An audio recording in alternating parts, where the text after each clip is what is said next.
Hello, good evening. I'm Jay Steinmetz, Assistant Professor at Fort Hays State University, and this is the Kansas Legislature, our weekly Friday evening call-in show dealing with politics and proceedings of the Kansas Legislature here on Smoky Hills Public Television.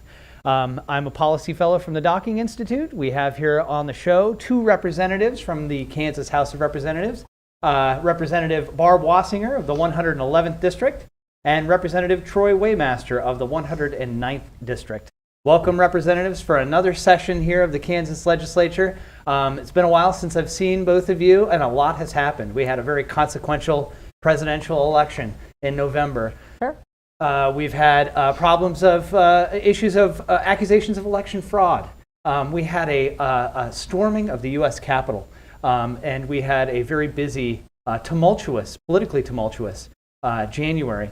And our first question is about elections integrity. How important is it that our state elected officials publicly support the integrity and the results of this last election? And let's start with you, Representative Wassinger. Well, I think the most important thing is to be sure of how your state is doing.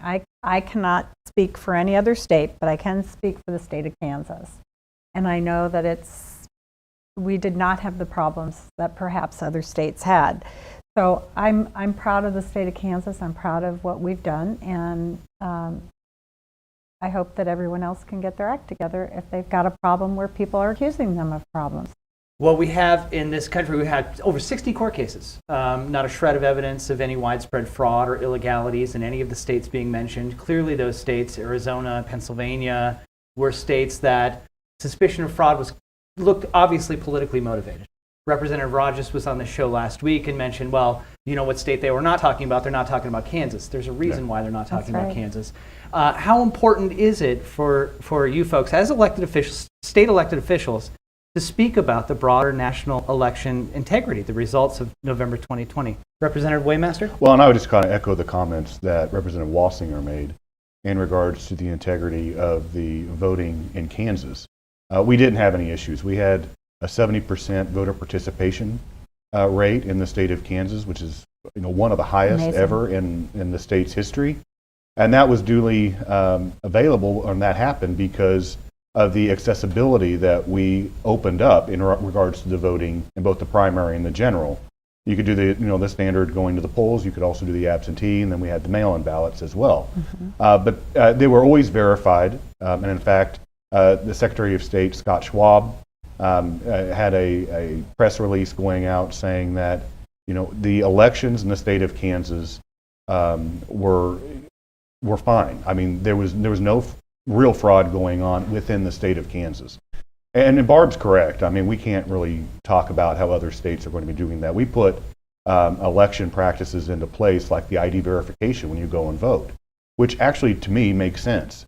You have to show your ID to board a plane. I think you should do that when you're using your constitutional right to cast a vote for an individual that you think should be representing you. We did that years ago. There was some consternation about that when it first happened. But I think that helped with Kansas not having any election fraud. And then also we've done many election bills throughout the years to just validate the integrity of our election system in the state of Kansas. Well, on the state of Kansas, let's stick with that for just one quick question. The Kansas Speak survey, which came out in November 2020, only 26.4% of Kansans were very concerned about mail-in voting in the election. You mentioned we've had an unusually large amount of mail-in voting because of the pandemic. Any concerns that you have about mail-in voting? There were certainly certain elements of conservative media, for example, Republican Party, casting doubt into the process of mail-in voting nationwide and in this state. Were those doubts simply wrong? Representative Wassinger? Or, yeah, whichever. Here, go ahead. Barb, go ahead. Well, my biggest concern with mail-in voting is I have trouble getting my mail delivered to the right place now. I don't know if you've ever had a lot of mail lost. I know I used to send things to my mother when she lived in the Chicago area, and she would never get it, or they would not have things. So, I mean, the biggest concern is just making sure that the mail gets where it's supposed to go. You know, I think it's, of course we can make comments about the rest of the United States, but I think as state representatives, we need to be deeply concerned with our state and take care of our state and make sure it's right. And I think that's true for every state.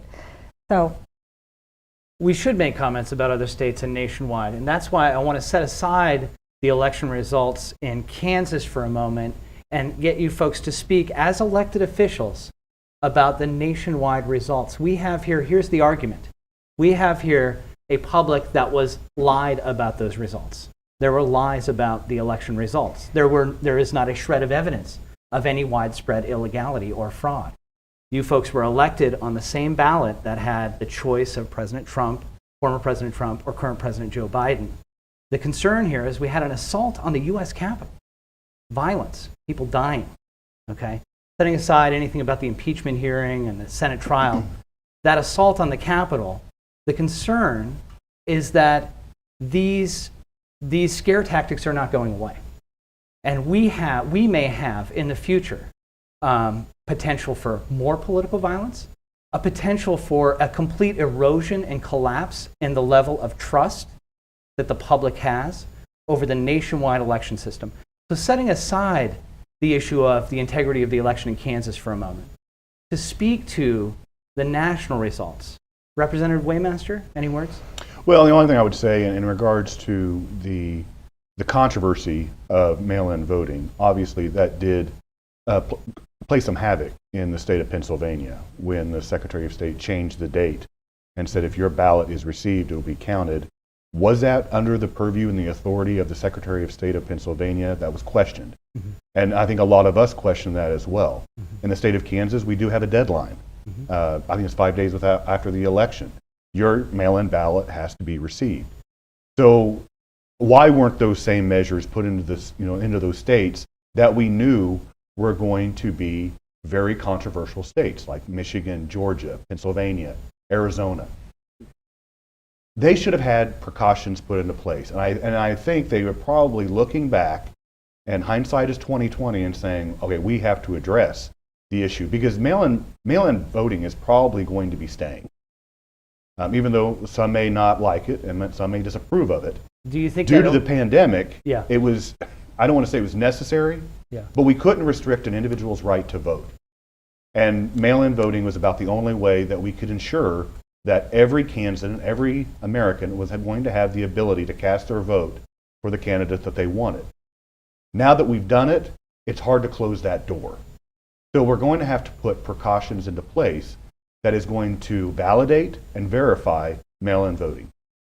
So here seems to be the question. How do we have a legitimate conversation about some of the processes and procedures that ensure election integrity, have honest and open conversations about it, but also ensure the public that the United States of America has transparent, safe, reliable elections processes across the states? Representative Wassinger? I wish I had the answer, because if I had the answer, I would probably be running elections for the entire United States. I think we've discussed that. Safeguards to make sure that people can get their vote in, make sure people can get there to take care of their votes. But there's been a heightened issue within the press and other organizations that have also stirred up a lot of people.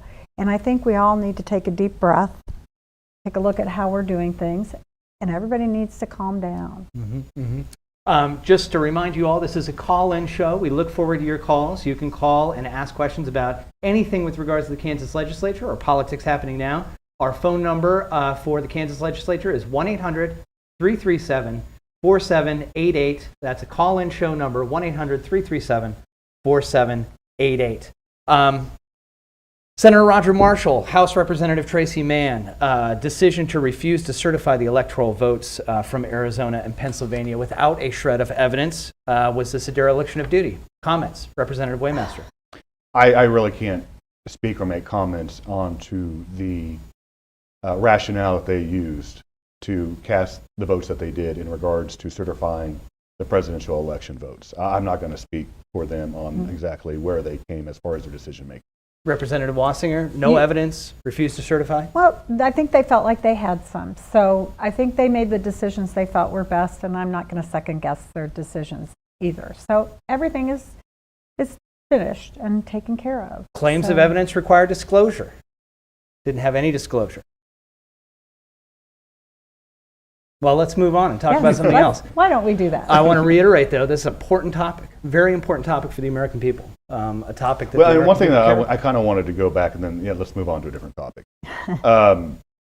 We have always had questionable results in elections throughout the United States history. I think the point that you made where we had the violent attack on the U.S. Capitol, which all of us, I think, is abhorrent. Unprecedented. I don't think, it's unprecedented. And it was something, I was watching it on TV thinking, is this really happening? We do have to circumvent and make sure that that is not going to happen in the future.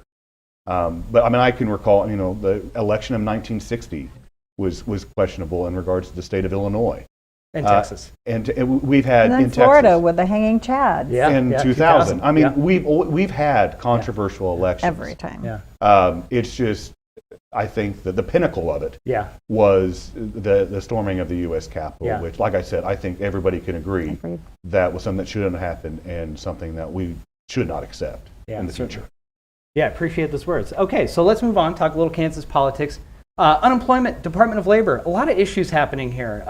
People are upset. You've mentioned that you're getting quite a bit of mail and quite a bit of correspondence from constituents on this. We've got this 1099 form that's being sent to Kansans, of which they're going to have to pay taxes on, and this is an element of fraud. They never applied for unemployment. We've also got some displeasure from some of your constituents who are trying to apply for unemployment and not getting very far. How do we smooth out this process? How do we respond to the fraud, first of all? And then how do we smooth out this process or put some pressure on the Department of Labor to make that happen? Let's start with Representative Wassinger. I think there's been a lot of pressure on the Department of Labor, and I know that the legislature continued from the start of basically from March. Yeah, back in March, saying this is going to be a problem. We've got to watch it. We've got to watch it. And it wasn't, as Representative Waymaster said, there have been 4 different Department of Labor heads. I mean, it wasn't until the end of January, beginning of February, that they finally put in some encryption and caught a million chances of people trying to hack in to the state of Kansas. In 1 week. In 1 week. And 1 week. And the issue is that one of the problems as we had when I was a county commissioner is hackers and thieves were continually trying to get into county treasurer websites and get into their databases. We've known this for a long time, and we have to be watching for it. We have to spend more money. They needed to do this way back in March, and they haven't. And now, every day, I probably take care of 20 different phone calls, texts, and emails. Please help me. I need your help. And Representative Waymaster said he had the same. It's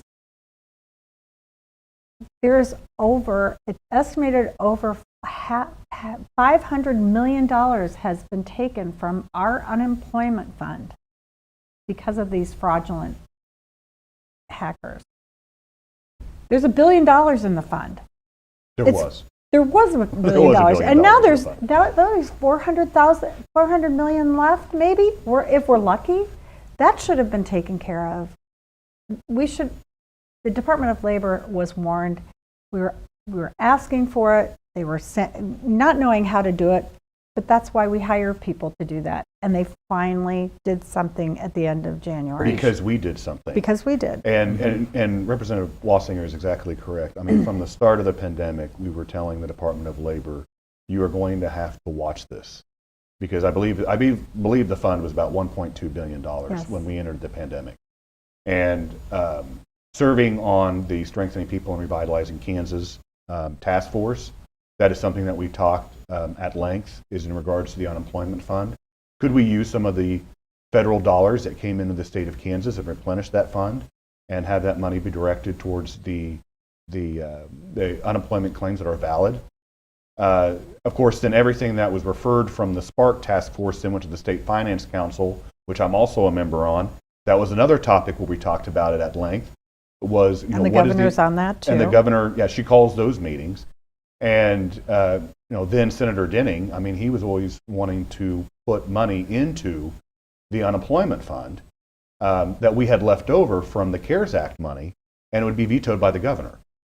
So finally, in December, we were able to get something in, but then the federal government changed the deadline, which negated the amendment that was made in the State Finance Council, so we could put some of that money into the unemployment fund and trying to have it solvent. I believe it was the third, or maybe it was the second, interim unemployment, or the Department of Labor secretary said, well, we don't need to worry about that when we're in the Spark Committee, because we can get a 0% interest loan from the federal government. Well, we're going to have to pay that back. I mean, just that the government is giving you a 0% interest loan, yes, it's not going to cost us anything, but we're going to have to pay that loan back. Mm-hmm. That was kind of the mentality, is we don't need to worry about it because the federal government will step in. And like, I said, we entered this pandemic with $1.2 billion in that trust fund. And now because of the fraudulent claims that have been paid out most likely to foreign countries, there is no way for us to recoup that money back. And so Representative Wassinger is correct. We were watching this all these months. Mm-hmm. Nothing was being done. And then finally we introduced House Bill 2195, which we had a hearing in my committee, and then also House Bill 2196, which was in the Commerce and Economic Development Committee. And that shone the light on the exposure that we had in the unemployment trust fund. Mm-hmm. And that's when we saw action by the governor's office and the administration. And I can speak on House Bill 2195. What that bill did is it kept all of our private entities, our businesses, our school districts harmless from having to have an increase in their taxes to the unemployment fund. And that was anywhere from $300 to $400 million, maybe even up to $700 million that our mm-hmm. businesses, school districts, and other private entities were going to be responsible for replenishing that fund because of the fraudulent claim. All right, but the worst part were the emails from the people who are valid. They're valid, and they can't pay their rent. They can't get they can't keep their jobs because their jobs don't exist anymore. Mm-hmm. So every step is heartbreaking, and all the people that contact us they can't get through on the phone. They can't get through on the website. They can't get through on email. And the minute they put on the Department of Labor website a special email to send your fraudulent claims, it crashed. No one could get on it. There was an error message. No such address exists. That's a problem. That's a huge problem for Kansas. Let me go to a caller here. We've got a couple of callers online. Wallace from Osborne on line 2. Good evening, Wallace. What is your question? Hello. Hi. Yes. This is Wallace, and I was calling in to talk. Are you ready for my question? Yep. Go ahead, Wallace. Good evening. Okay. I've just got a suggestion. You know, we got all these different type of elections and stuff in different states. If we made one deal, so it was over the whole United States, where all the votes and be into the office 2 days prior to election. They don't have to be counted, but have them be there. Eliminate a lot of this answer scandal. It sounds to be real simple to me. It probably wouldn't work because every state wants to do their own thing, but that's just trying to leave them out to do their scuttlebutt or whatever they want to do. Thank you, sir. Good suggestion. Thank you, Wallace. What are your thoughts, Representative Waymaster, on this is a centralizing our elections process? And I have to say thank you for Wallace, because he's one of my constituents since I represent Osborne County. To have a uniform platform for elections is not a bad idea throughout the entire United States. I don't know how that falls under the 10th Amendment with states' rights and wanting to look at how they want to handle each election in their particular state. Well, I'm assuming it's specific to the Constitution as well. Article 1 states, and the Electoral College, and Article 2, Right. it's determined by the states, the Yeah. elections process. And so that's going to be something that would be very hard to circumvent and try to implement nationwide. Because, I mean, as we've seen with many pieces of legislation that has passed Congress and been signed by whoever's president, states challenge it. And Kansas has been involved in many of those lawsuits as well. And in most cases, it comes back and it says it does come down to states' rights. Mm-hmm. And they can determine exactly how they're going to handle whatever they are going to handle in their particular state. Like I said, it makes sense. But as Wallace said, it might be too easy to implement, and it may not be able to happen. Yeah, it required a constitutional amendment to do. And before we get to you, Representative Wassinger, a lot has been said about what makes the American electoral system so transparent and fair and hard to instigate widespread fraud is because it is decentralized. Votes are counted at the county level. Yeah. Votes are certified states. You have audits for every state. You have recounts that are possible. You have a process that's transparent in every state. Canvassing of the votes. And decentralization can be a virtue. What says It's you, very Representative much Wassinger? so. It's the reason the United States was formed the way it was to maintain that you didn't have Britain rule. You had individual states that came in a united fashion to take care of business. And so it isn't, it's a good idea in theory, but it is not what we've chosen to do as the United States. Let's move on here and get another caller in. Mary from Garden City. Good evening. Mary, what is your question? Hi there. Yes, my question. Hi. My question was in regards to the drug reform laws in Kansas and how we can go about changing the laws in legislation here in Kansas. And Mary, in particular, what specifically law changes that you had in mind? Basically, I was wanting to check on, with the drug reform laws, like, it's just crazy how someone can get a 6-year sentence on a probation violation when there are, when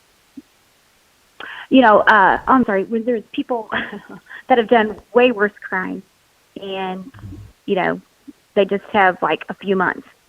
Or I just wonder how we could get the drug reform laws into Kansas legislation and how we can just take a look at that with, when a probation violation and nonviolent and first time and you can get 6 years in prison and there's people in there that have done way worse and have less time. It just doesn't make sense.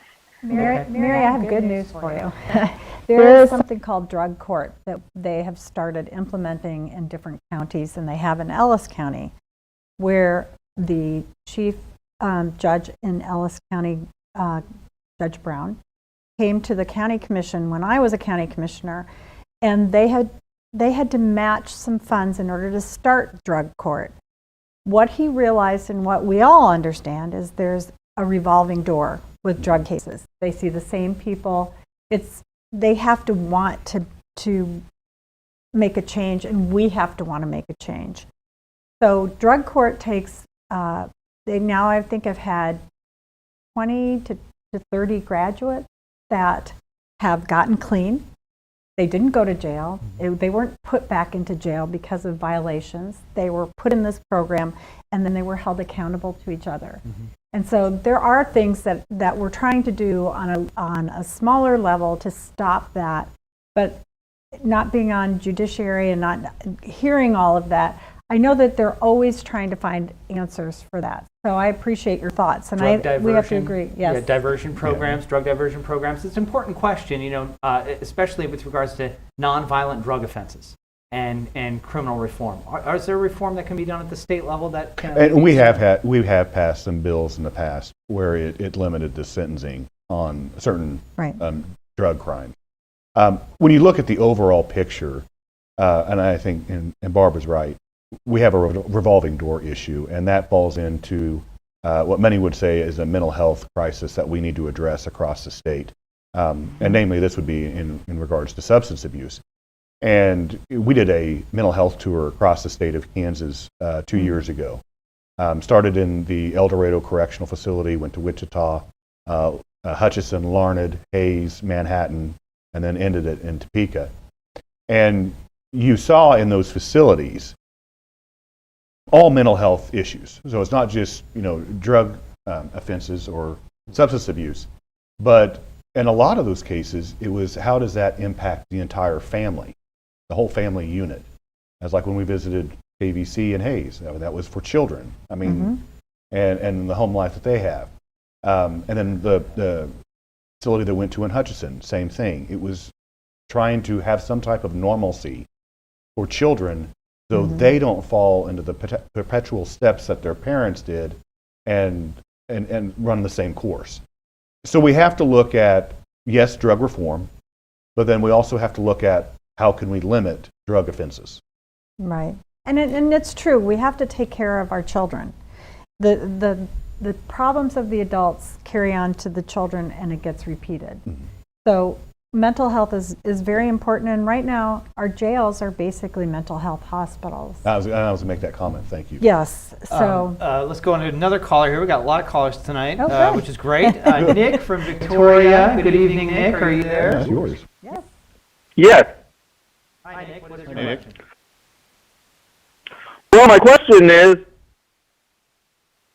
one of which is, I've tried to contact Barb Wassinger about some issues with the Department of Labor and left a couple of messages and never heard back. So I don't know the best way to get in touch with her. Nick, And my second question is, what would be the status of the state budget relative to tax collection? well, that's a Answer good the question. Nick, I'm sorry. I have answered every phone call that I've gotten. I have had a problem with my office assistant that hasn't shown up in the last few days. And so trying to get some help with that. But I believe I answered someone by the name of Nick from Victoria. I remember the phone call, and I think I called you back as well as emailed you.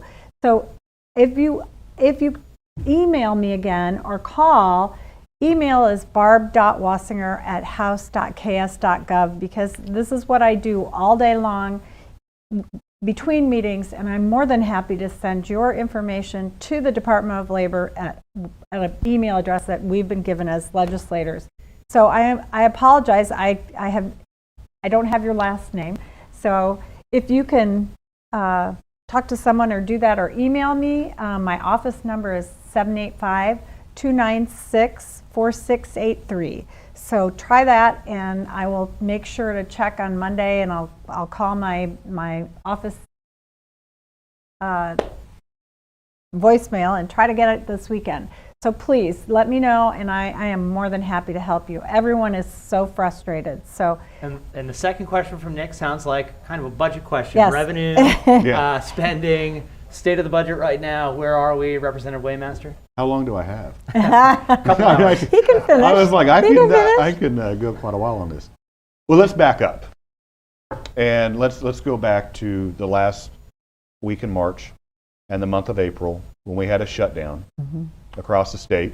Businesses were closed if they were deemed non-essential. Schools were closed for 2 weeks, at least. Some didn't go back at all, or if they did, maybe it was only for a few days. So when the Consensus Revenue Estimate Group met on April 20th, they didn't know how to project the tax collections for the state of Kansas because of the situation that we were in at that time. They didn't know how long this was going to last. They didn't know, when a vaccine would come out. They didn't know what the revenues would look like. So I have said I think they were overly pessimistic in their numbers in April. I mean, when their numbers came out on the 20th of April, we were looking at about a $200 million shortfall in fiscal year 2021 and almost $1 billion deficit in fiscal year 2022. As the months went on, there was only 1 month that we did not exceed the revenue estimate for that particular month, and I believe that was in May. So we have been exceeding the expectations that were set by the consensus revenue estimate group in April because, like I said, they made it so low. I mean, the bar was so low. And so then when they came back in November, they were, as I would say, cautiously optimistic about where the revenues were going to be. And they changed the figures for the state budget. Ended up with the new numbers in November. The state budget had a surplus of about $300 million. And in fiscal year 2022, we had a deficit of $175 million. So in my position, that was a breath of fresh air. I mean, even though we had a deficit in fiscal year 2022, it wasn't the nearly $1 billion that they had forecasted in April. Since the consensus revenue estimate group has met in November, we have exceeded every single month since. And actually in the month of January, we exceeded it by $90 million. So good news. It's Cautiously good news. optimistic. It's good news. The budget. And that's why I say I think they were cautiously optimistic in November, realizing the pessimism that they put in the numbers in April. And so actually, after we got the new numbers in January, I wanted to see where everything was at as far as the budget. And I told the research staff, I said, generate me a profile with the governor's recommendations in her budget, although we all know that they're not going to happen. And in appropriations, we're going to back those out. And I can say we have a healthy ending balance. Either way, which we're not going to do the recommendations that the governor has made because some of those are pretty controversial. And the last couple of years, we didn't do it under her administration. We didn't do it under the Brownback administration. They're just not going to pass the legislature. And in fact, I was interviewed when we had the joint meeting with Senate Ways and Means about what I thought about some of the proposals by the governor. And I said, I don't know why we're bringing these up again. Yeah. Because they don't pass the legislature. And so we're going to have to back those items out. And even by doing that, we still have a positive ending balance. And I feel the economy is getting stronger. Yes, we have a 6% unemployment rate, but it's a lot better than what it was in March and April when it was 11 and 12.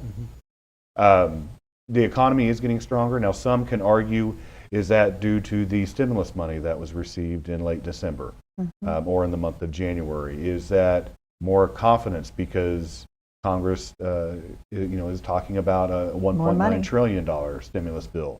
Where we're going to, each individual is going to get $1,400 if they make $75,000 or less. So is there more confidence out there because things are looking better in regards to the budget profile? My biggest concern about the budget, though, is a lot of this is sales tax from online purchases and things like that. Which is something we're going to back out.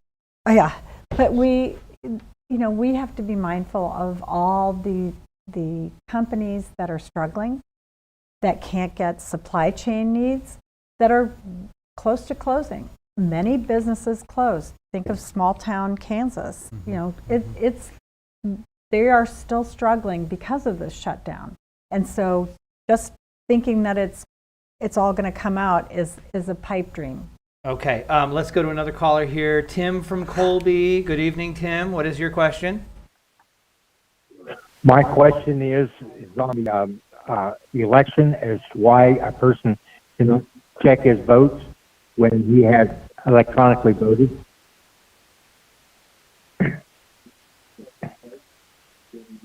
Check-in votes when it's electronically voted? Are you talking about double checking electronic votes or a paper trail for electronic votes? I went to the courthouse and voted by machine, and it will not let me check my vote to make sure that it's recorded correctly. Oh, just to verify the ballot is correct, what you submitted. I think, on the state of Kansas uses Dominion as our voting machines. And personally, I vote here in Bunker Hill, and we don't have voting machines. I still circle the ovals. And I've never participated using a voting machine, so I can't say. I'm sure there's some way to verify that the ballot you have cast is the accurate ballot that you want. Well, I know the voting machines in Ellis County, once you vote, it asks you, are these all correct? What you voted for?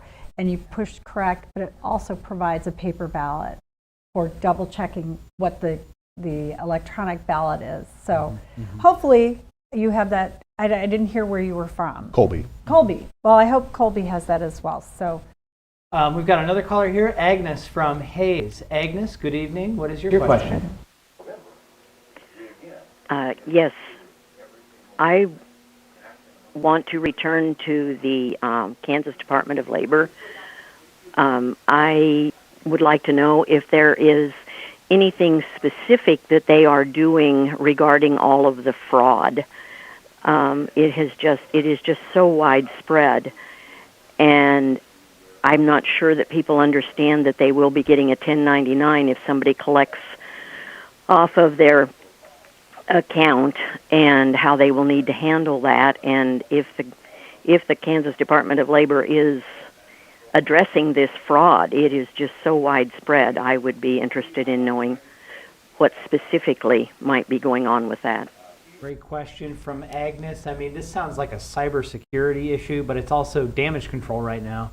How do we put out the fire in the house with regards to those who have experienced the fraud? Well, and like we discussed before, until we had the two bills that we introduced and then had hearings, that was the first time that actually they acted on the fraudulent claims with the Kansas Department of Labor, and they made the choice over that weekend to shut down the unemployment system and try to put safeguards in place to block the fraudulent claims. And then that went live again on Tuesday. And then, as Representative Walsinger mentioned, in that week after, they stopped a potential of 1 million fraudulent claims. But that took the legislature prompting them to act.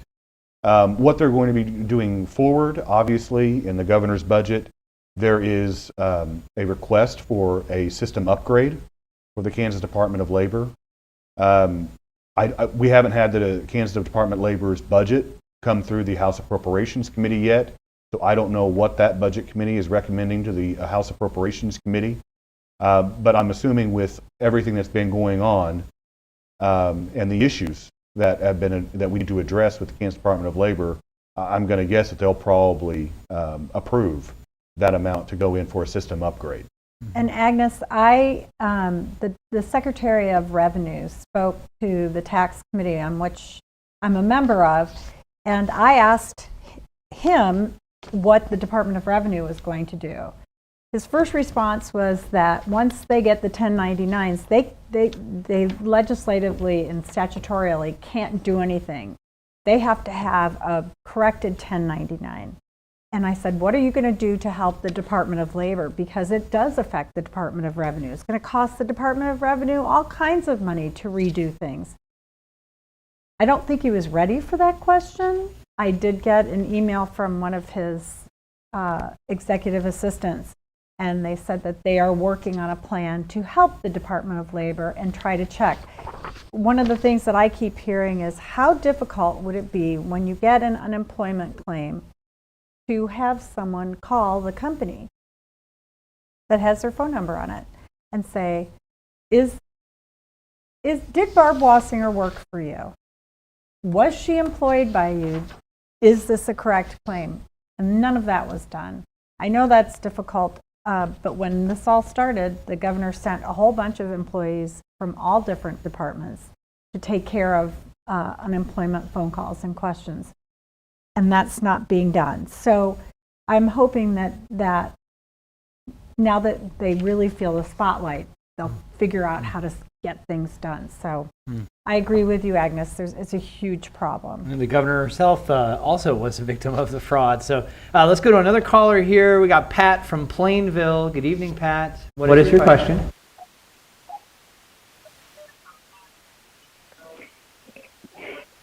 Hello, good evening, Pat. Good evening.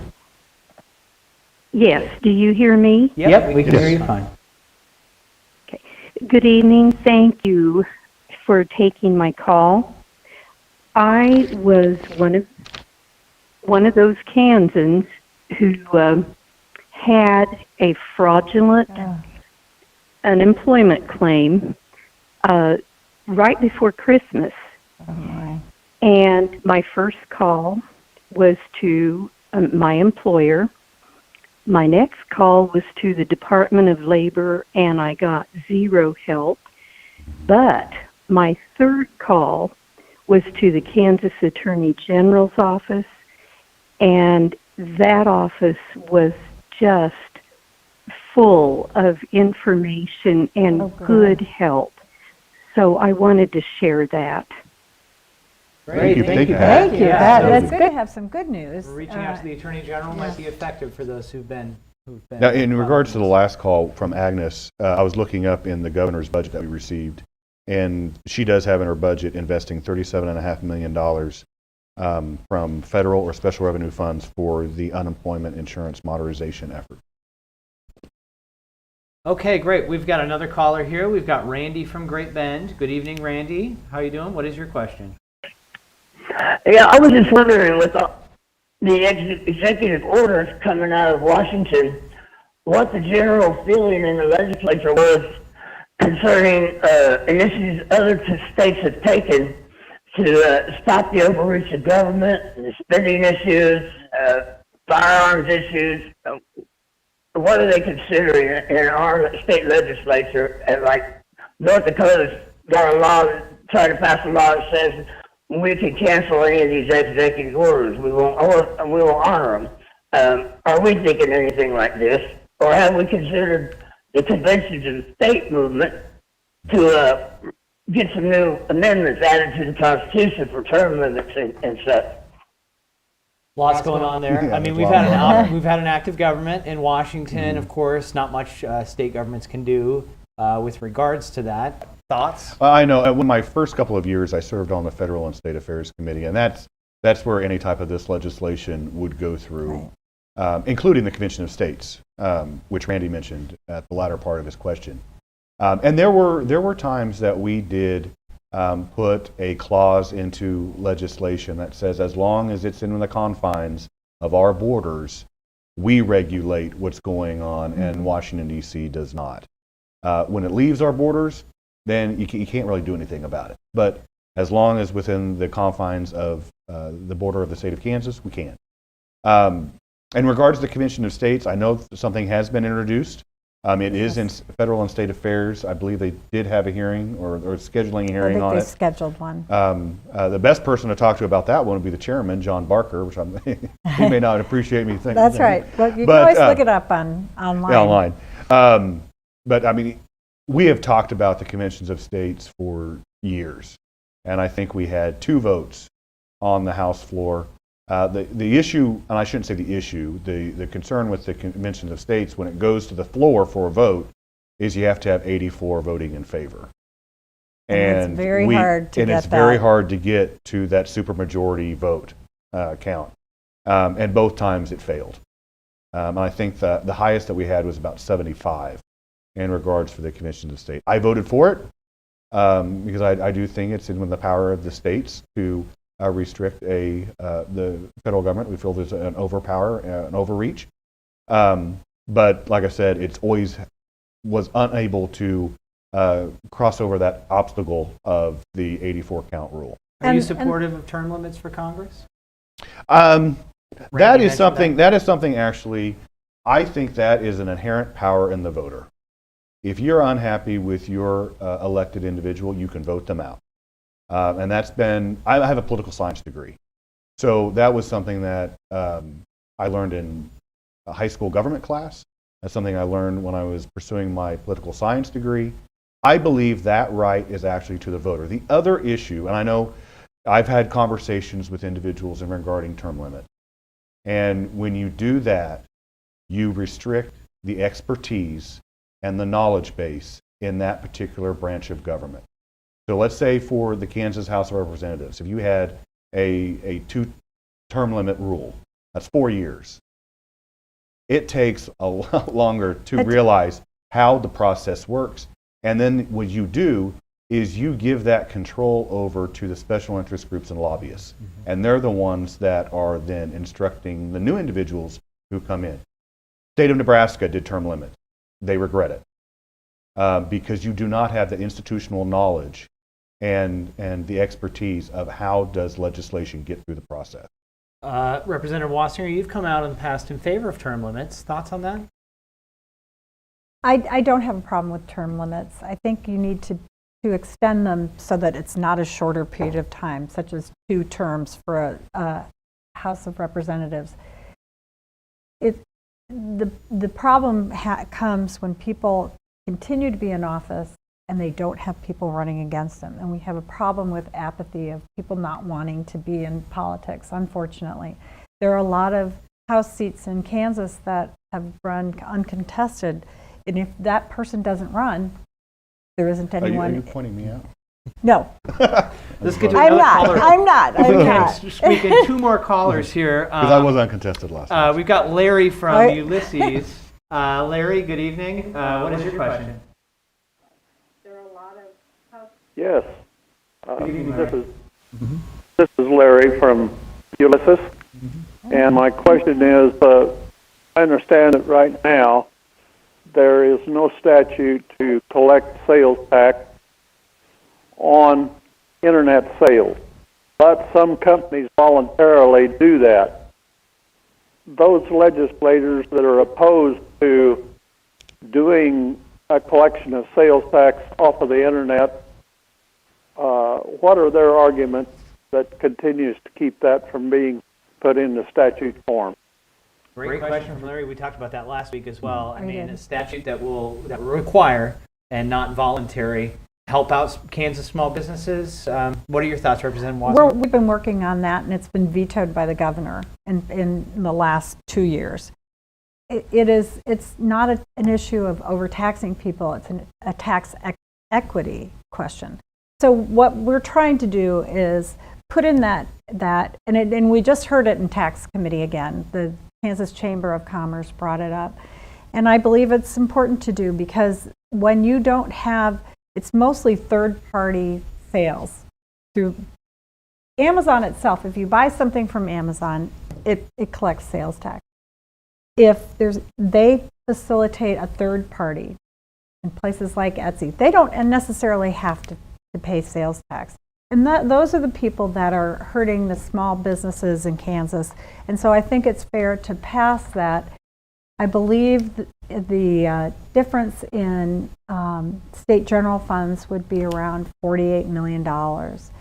So my concern with that, where it goes into the state general fund, is I'd like to see it go to a specific area, and that being perhaps starting to break down and lower the food sales tax, because that's been a big issue for a lot of Kansas. And that's what we've done in the past. Yeah, I mean, we And have it the gets sales vetoed. tax in this state that's pretty regressive for food and clothing and such. Food is the worst.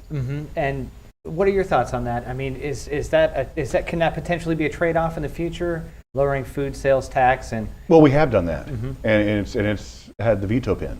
That's been a part of the tax bill that we've had twice now.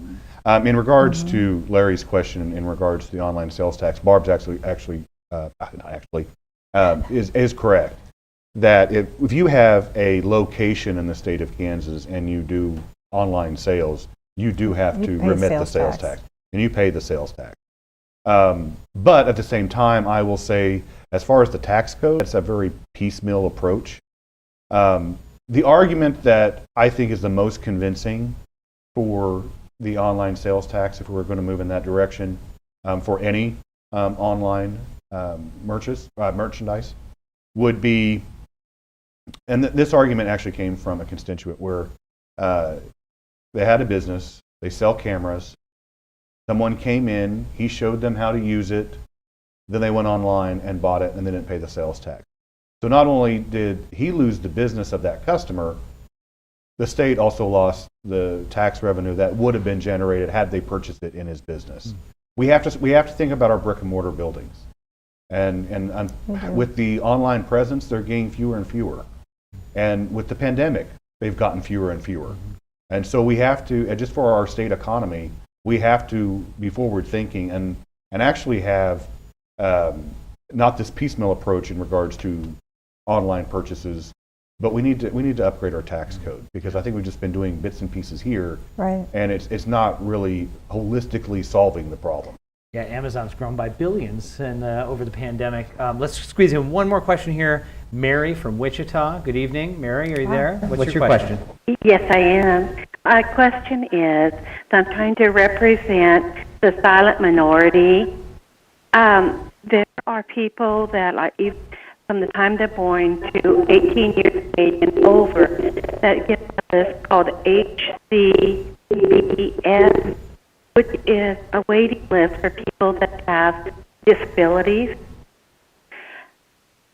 The question is there any way that they can get more help for, like, daycare, lodging, medical, home health services? When they turn 18, 19, then they get on SSI, but there still is no home, no placement for them. And we have Kansas Strong, and we love Kansas, but we could surely use a little more help, the silent majority and minority of people that take care and are deeply vetted with these sweet, sweet people. Mary, you're right. We need to take better care of our disabled, and we need to be very cognizant of their needs. And home care, group care, we've tried to increase it. It's something that we do need to look at. So I appreciate your phone call. You're right. We do need to take care of the weakest of our communities. Yeah, how do we broaden access to those who are struggling the most and disabilities? How do we improve quality and struggle the access? It's strengthen the access.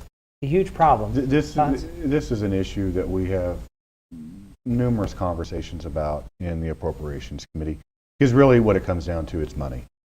And it's not only money for the services for these individuals that are disabled, because the waiting list is huge. And there's no way that we could just completely eliminate the waiting list, but we need to start getting some of those off of that waiting list, because the numbers just keep increasing year after year after year. And so there's been many different approaches that we've looked at. We talked about mental health before in the show. That's another area that could assist with this. But I mean, it comes down to money in the state budget. And it's like, last year we put in the budget for the employees that work for the IDD population and the disabled population. They haven't had a pay increase for many, many years. And we had that in the budget last year for them to have a pay increase, and it was vetoed. So we had the money in there to try to help out that aspect of the disabled population for the employees that work with them on a daily basis, check on them at home and make sure they're okay. And then they thought they were getting a pay increase and they didn't. I'm certain that's going to be an issue that's going to be brought up again this year, but we do need to have wrap our arms around that, because the waiting list just keeps getting larger and larger. It sounds like there's a political element to this. The question becomes, how do we politically bring about some kind of bipartisan consensus so that there's support for these budget measures? Speak to the politics side of this. How do you bring over the other side and get some consensus on this issue? Where is the consensus? I'll talk about the budget process and specifically in regards to this. We have the Social Services Budget Committee. They hold the hearings, and then they actually listen to all the testimony from the departments and the agencies that handle the disabled population. Then it comes into appropriations, and then people have other ideas of where that money should go, and so some of the recommendations are not accepted. And then that's just the way the makeup of the committee is. Well, because everyone has their priorities of where money should go, and that's why you elect different people to their positions. Some people, I have friends that are very big in helping women, domestic violence, sexual violence. She's very concerned about that. Of course, that's where she wants money to go, but the minute you take money from one pot, it takes money away from something else. So you really have to, I think this is bipartisan. Everyone sits down and says, okay, well, if you have $1, you can't spend 75 cents of it on candy. You have to prioritize. And you really have to work at it. And I think it goes across the board that everyone is concerned. With just a few seconds left, thank you. Wonderful show. We had a lot of good issues covered here, and it's good to see both of you on the Kansas Legislature. This is a wrap for this week. Tune in next week. We'll have another show on the Kansas Legislature, Politics from Kansas. Thank you all very much. Have a good evening.